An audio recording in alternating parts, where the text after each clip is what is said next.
the things that we know about UPASS leaders is that they are students themselves and they've done really well. But when we recruit, we don't just look for marks, we actually look for personality. We look for people who are compassionate, who are kind, who understand what students are struggling with and can help them. I think that students, when they apply to be leaders, they think that, oh, it's all about marks, but it's much more important that their personality fits. And the reason you're here is that your personality fits, and we've kind of assessed that. So I want you to know that the most important thing as a UPASS leader is to be patient, kind and understanding of the students that are in your class.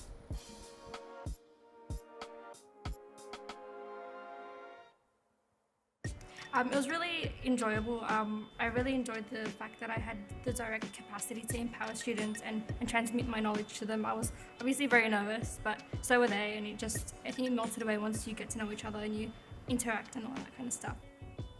The students really wanted to be there, so that was good. You know that what you're doing will be worth it, and yeah, I quite liked it. Yeah, my first week was last semester, almost half years ago. But I still remember I was very nervous waiting for the student to come.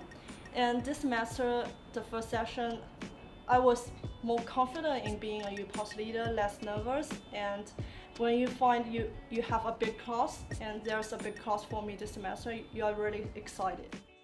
At first I felt like I didn't really have a right to be there because we're all just students, like, and I'm being paid to teach them. I need to know all the content, and then as Georgina really drills into you, you're their peer, and that is a really advantageous thing to have. No matter how much any senior leaders or Georgina will tell you how it's not important to know the answers, that you still have this weird delusional pressure to make sure you know every single answer to a point, to a PhD level. Yeah. You want to be able to make sure that if anyone asks you anything, you know every detail, but it's not about that.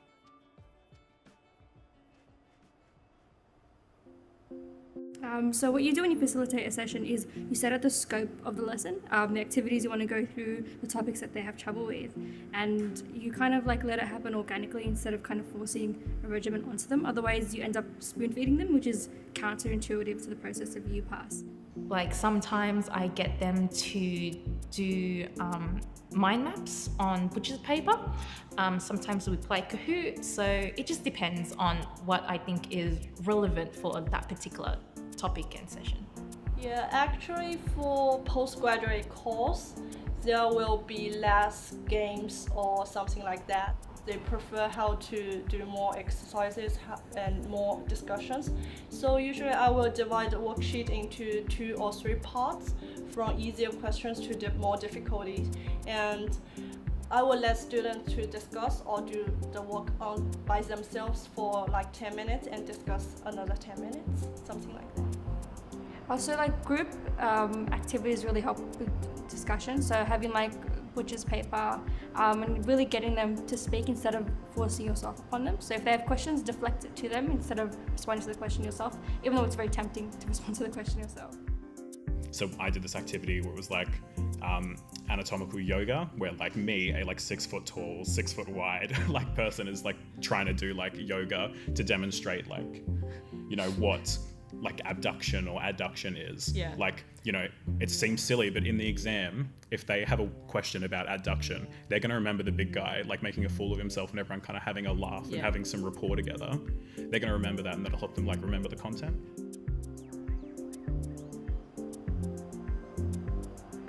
So I bring out all the materials that I need, so lecture materials, my notes that I use for the subject, any PowerPoints that was used before, and through that I kind of manage how the lesson would go.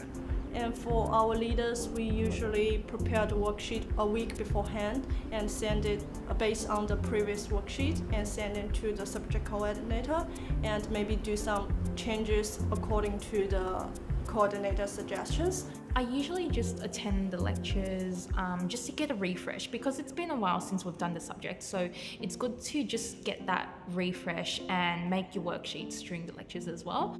Lecture attendance is it's so important to the whole process, because courses evolve, courses change.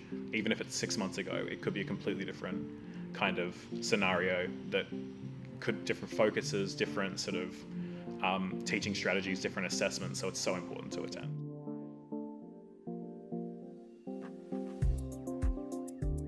It's good because it kind of highlights what you're not good at as well. Like I've now learned that, you know, my sort of rate of speech, and sometimes I mumble, and just like communication things that I never would have considered to be problematic, I've actually been proven to be problematic sometimes. And, you know, there's, you know, things that I thought I was really good at in terms of content, thought I really knew that I don't.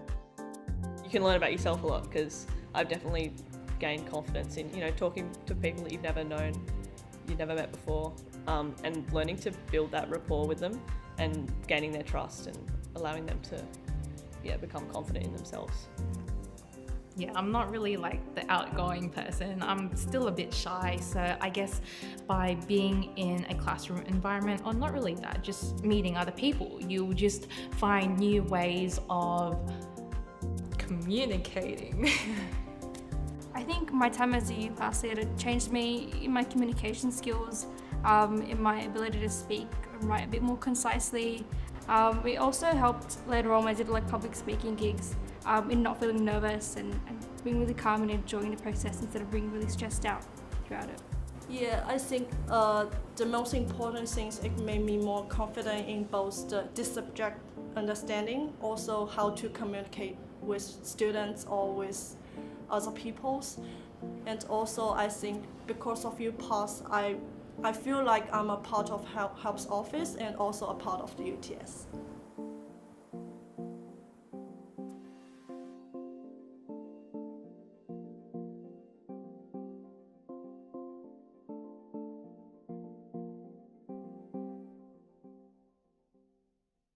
One of the things I've learned over the years I've been doing this job is everyone can do it.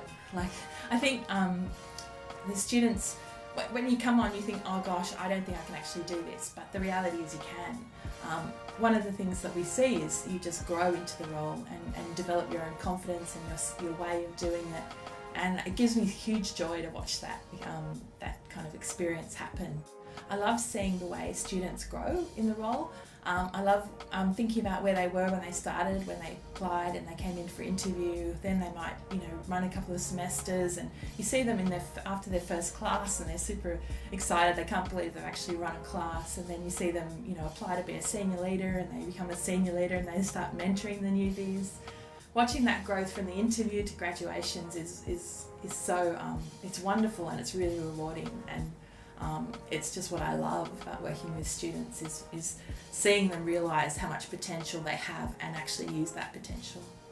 I'm looking forward to getting to know you at the training over the years as you work here, and seeing you graduate with a new set of skills, with confidence in your own leadership style, and with great communication and interpersonal skills. So have fun, guys. It's a great adventure.